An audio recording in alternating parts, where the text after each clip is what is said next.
Tina lässt sie vom Korbi stopfen in der Apotheken und mit mir und Not können's verhindern, dass das aufkommt.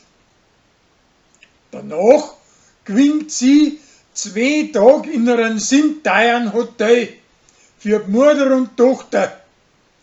Weil sie aber keine Tochter nicht hat, führt's denen an Gregor seine preußische Stieftochter vor. Der Rolli macht seinen Bauchofer hin, weil er die Uhr nicht einsteigen kann. Aber die Uschi kann das und riecht ihm wieder.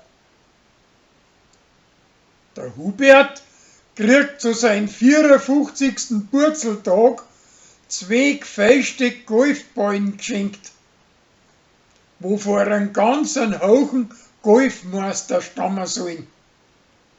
Das kommt aber auf.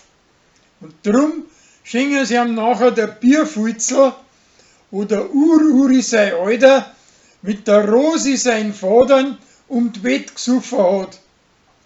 Und der Gregor sagt aber, dass das Bierfutzel auch gefälscht ist.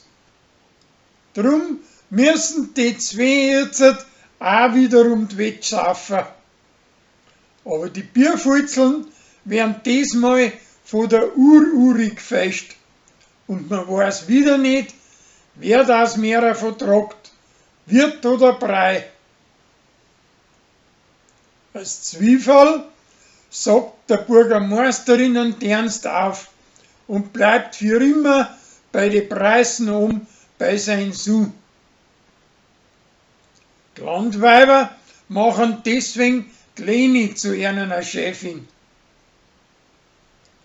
Der Lorenz kommt wieder auf Lansing zurück und muss jetzt erst einmal daran gewöhnen, dass sein Hund im Netz eine Gaudi macht. Der wird aber nachher entführt und die Verbrecherträgsau verlangt 5.000 € von ihm. Und er weiß nicht so recht, ob er mit die Schande zusammenarbeiten soll.